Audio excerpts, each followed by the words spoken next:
Bon, je vais vous expliquer vite fait comment on gère les projets aujourd'hui, parce que la façon qu'on utilisait hier pour gérer les projets n'est plus adaptée.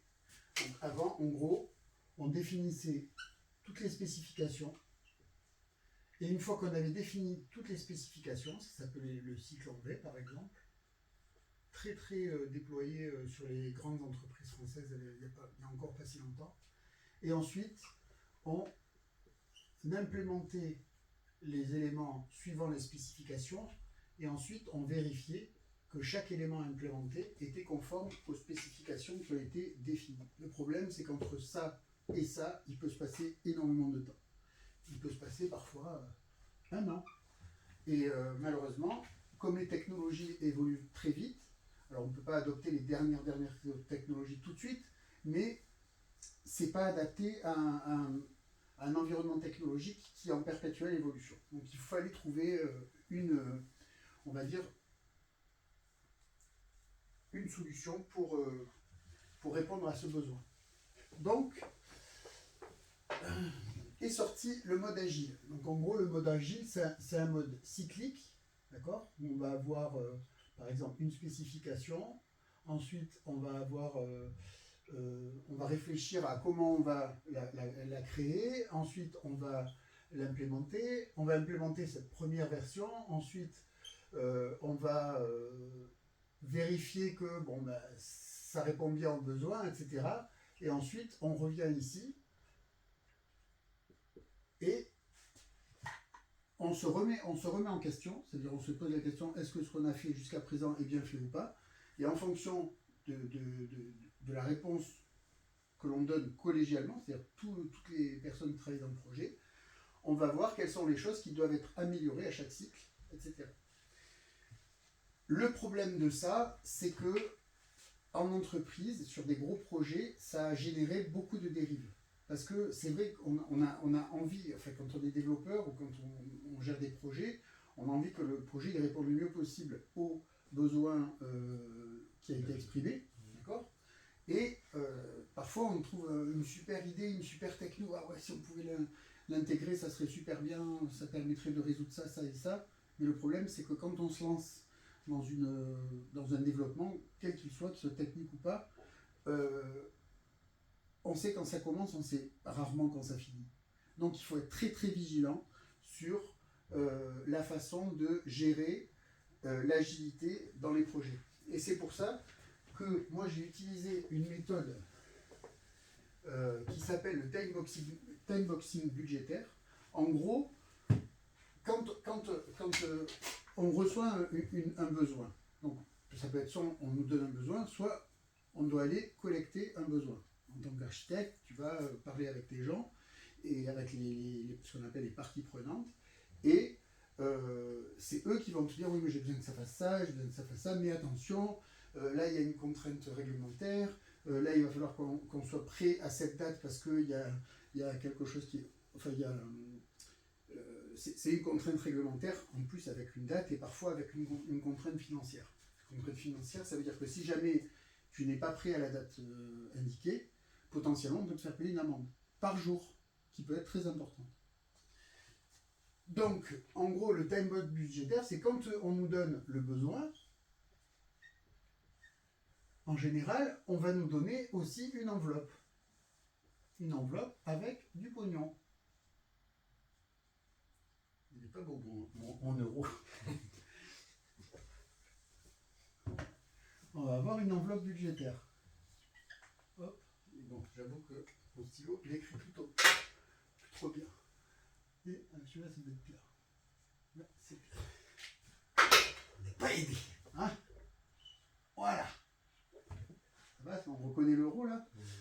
Bon, donc, quand on reçoit un projet, un besoin comme ça, et qu'on sait qu'on a, bon, par exemple, 100 000 euros pour faire ce projet. D'accord? Dans les entreprises, 100 000 euros, ce n'est pas une enveloppe délirante pour un projet informatique qui peut améliorer la productivité dans l'entreprise. Donc, c'est là qu'on va se dire, ok, un projet comme ça, de quoi il a besoin pour exister? Alors, maintenant, depuis un certain temps, on fait des projets qui sont Secure by Design. Ça veut dire que on va concevoir d'abord l'enveloppe sécuritaire et après on va mettre à l'intérieur les fonctionnalités métiers. C'est vraiment, d'abord on se focalise sur la sécurité. Alors, dans les produits d'entreprise internes, c'est moins primordial que dans des projets qui sont exposés sur Internet, mais ça reste quand même important parce que parfois on gère des documents, des éléments confidentiels. On ne peut pas se permettre, par exemple, que le commercial A, il sache combien le commercial B touche. Parce qu'il peut dire, pourquoi il ne touche pas pareil que moi. D'accord? Donc, on est obligé de concevoir la sécurité dès le départ. Donc, on peut dire, ici, ça c'est 100% du budget. Et là, je vais dire, je vais consacrer, allez, on va dire 15% du budget pour la sécurité, l'IAM, donc c'est tout ce qui est authentification et gestion d'accès, tout ce qui va être infrastructure de déploiement, maintenance, etc. C'est-à-dire toute la coquille qui va permettre de fabriquer le projet et de l'exploiter. D'accord ? On va dire que c'est 15%. 15% du budget, ça peut être aussi 20% de l'effort. C'est-à-dire que tu peux faire un effort plus important, mais sans forcément dépasser du budget. Ensuite, tu vas avoir les fonctionnalités métiers. Donc, par exemple, ici, on va mettre sécu plus infra. Ensuite, tu vas avoir le métier. Donc, et là, dans le métier, on sait qu'on va avoir, par exemple, on a déjà bouffé 15%, on va se garder 15% ici pour la suite, il reste 70%, donc ça, c'est 70% du budget. C'est-à-dire que là, pour l'instant, on n'a rien conçu. On s'est juste fixé des limites, d'accord ? Et c'est quand on aura défini, alors après, dans le métier, on va découper en fonctionnalités, plus ou moins grosses, on peut avoir des trucs comme ça, etc. Quand on sait qu'on va rester à l'intérieur de ces 70%. Donc, on sait qu'on ne va pas sortir du budget de 100%. D'accord ? Et donc, après, on va avoir d'autres contraintes, je ne sais pas, de la documentation, peut-être du déclaratif, je ne sais pas moi. On va avoir des petites choses à faire en plus et aussi de l'interopérabilité.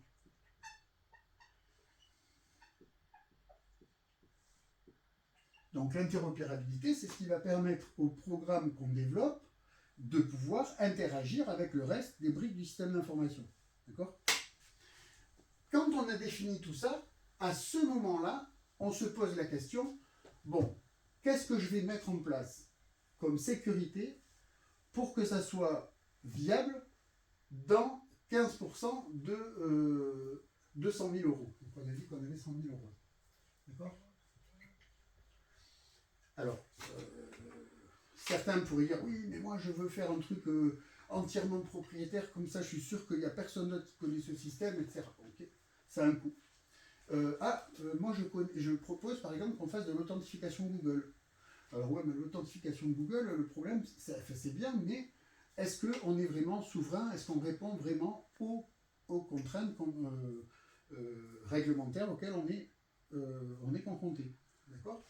Donc tout ça, ça va nous permettre de trouver quelle est la meilleure approche. Et je veux dire, sur ça, on peut aller de 5 000 euros à 500 000 euros. Hein. Il n'y a pas de limite en fait. Si vraiment on veut faire, par exemple là, on peut dire je veux déployer sur 2 data centers, je veux que la reconstruction soit automatique en cas de problème, etc. Donc ça rajoute de la complexité. Mais est-ce que le besoin initial, il est atteint en fait? Est-ce que l'objectif initial, il est atteint? Donc le but de l'agile, avec du time boxing budgétaire, c'est d'arriver à être agile dans chacune des boîtes. Donc on va avoir notre petit cycle ici dans chacune des boxes, mais dans la partie conception de chacune des boxes, on va faire en sorte que ça soit réaliste d'un point de vue budgétaire. Et ça change tout quand on va travailler dans une entreprise, parce que il faut bien se mettre à la place d'un chef d'entreprise. Lui, il sait combien il peut mettre dans son projet. Il sait combien il va mettre dans son projet là, de 100 000 euros. On va avoir 2 parties. On va avoir une partie qui va être le build on va faire comme ça, le build, et une autre partie qui va être le run. Ça c'est amortissement sur plusieurs années.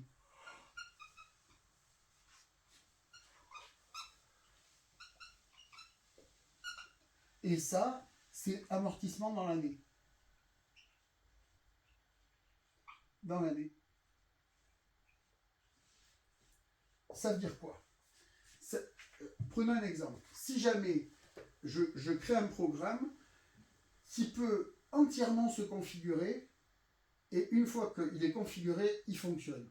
Ça veut dire quoi? Ça veut dire que j'ai mis beaucoup de builds, c'est un investissement sur plusieurs années, d'accord? Et peu de run parce que toute la partie gestion du programme est automatisée. Donc là, par exemple, tu vas avoir deux personnels. Un qui est le complément, qui va backuper le second. Et là, tu as pu mettre plus de moyens parce que tu sais que tu vas garder ton logiciel pendant, par exemple, 10 ans. D'accord? Alors, penser à un logiciel qui va fonctionner encore dans 10 ans, aujourd'hui, c'est compliqué. Mais c'est la réalité, parce qu'une entreprise, une banque par exemple, elle peut investir 5 millions d'euros dans un module et que ce module, au bout de 2 ans, il ne marche plus, quoi. Ou il est plus bon. Donc en fait, on va avoir un choix qui va être fait par la direction en disant, moi je préfère mettre plus de personnel pour faire la maintenance tout le temps, enfin permanente, ou alors je préfère investir plus sur le build pour que ça soit plus automatisé et qu'il y ait moins de besoin de personnel pour la gestion courante. Parce que j'ai besoin de mon personnel pour autre chose. Donc, est-ce que vous avez compris ça? Est-ce que vous comprenez pourquoi on est obligé de se contraindre au respect du budget? Et est-ce que ça vous paraît, comment dirais-je, logique en fait? Oui. Explique. Oui, car au moins on est sûr de ne pas pouvoir dépasser le budget et de pas. Et en plus, c'est pratique pour se relire et pour ne pas faire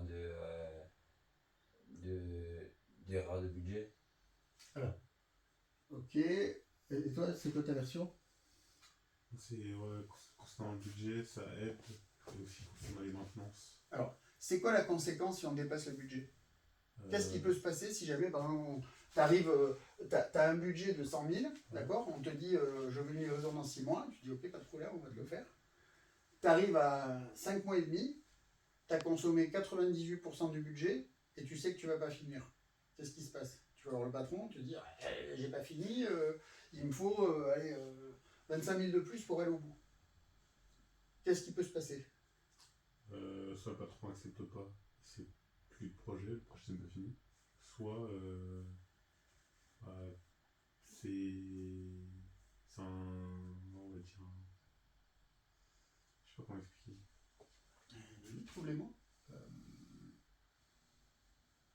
C'est une sorte de loto, on va dire. C'est un risque, on va dire. Voilà. C'est un risque à prendre. En fait, le risque, si l'entreprise, elle a ses 100 000 euros, elle a prévu, donc elle a provisionné l'argent. D'accord? Donc elle a ses 100 000 euros, elle a la motivation, il y a le besoin, il y a la motivation, il y a l'argent. Okay? On prend un chef de projet, on lui dit, ok, maintenant tu dois réaliser ce truc. Si jamais tu arrives au bout, tu n'as pas fini, il peut y avoir plein de conséquences graves. Par exemple, ce projet, il pourrait éventuellement alimenter un autre projet qui existe déjà. Qui pourrait être, par exemple, celui-là. Et puis celui-là, il pourrait aussi alimenter un autre projet, d'accord? Mais si celui-là ne reçoit pas les données de celui-là, alors celui-là, il ne peut pas fonctionner. Donc il peut y avoir comme un effet boule de neige qui peut aller jusqu'à nuire à l'entreprise, quoi. Donc, c'est pour ça que quand on est responsable d'un projet informatique, il y a deux choses qui sont, à mon sens, les plus importantes. Au-delà du fait que, bien sûr, le projet doit fonctionner. C'est le respect du budget et le respect du timing. C'est deux choses qui sont vraiment, vraiment, vraiment très importantes. Quand vous aurez acquis cette façon de voir les choses, ça veut dire que de moins en moins, vous allez prendre le risque de sortir des clous en termes d'enveloppe budgétaire et d'enveloppe de temps. D'accord? Donc, si vous avez des questions, c'est maintenant. Après, on passe à autre chose. D'accord. C'est tout clair? T'as compris? Oui. Tu sens qu'il y a un intérêt? Oui. Ok. Et toi? Et les métiers, j'ai pas trop bien compris les métiers. Les métiers, tu veux dire les blocs métiers? Ouais. Ben, par exemple, ça peut être facturation, ça peut être mailing, ça peut être présentation de la boutique, ça peut être tu vois, le descriptif du produit, ça peut être affréter de chargement pour balancer des produits sur un bateau. Enfin, il y a plein de trucs en fait. Et du coup, ça enveloppe 70%, quasiment 2 tiers. Tu peux pas avoir un projet informatique où tu vas avoir 95% du budget qui est dédié à des trucs qui sont pas métiers. Si tu mets de l'argent dans un projet, c'est pas pour te faire plaisir, c'est parce que tu as besoin d'apporter une réponse. Donc en général, c'est rare que le métier fasse moins de 70% du projet. Tu comprends? Okay. Après, ça dépend de la complexité du projet. Là, c'est très théorique, mais ça dépend de la complexité du projet. Ça va dépendre des délais, des contraintes. Il y a plein de choses qui entrent en ligne de compte. Et justement, le rôle d'un responsable de projet, c'est d'être capable d'appréhender tout ça en même temps. C'est-à-dire de prendre compte des desiderata de la direction, des contraintes réelles de l'équipe technique. Par exemple, est-ce que j'ai de la bande passante sur mes développeurs? Est-ce qu'ils sont dispo? Est-ce que je vais devoir faire appel à des développeurs externes? Est-ce que je vais devoir, je sais pas moi, sous-traiter carrément le développement de telle partie à telle entreprise, etc. Tu vois? Donc il faut arriver, et ça vient avec le métier, hein, il faut arriver à être capable de pondre, on va dire, une roadmap réaliste, tant en termes de budget qu'en termes de délai, et aussi en termes de ressources à la disposition de l'équipe. Voilà. C'est clair? Oui. Ok. Bon, mais à plus.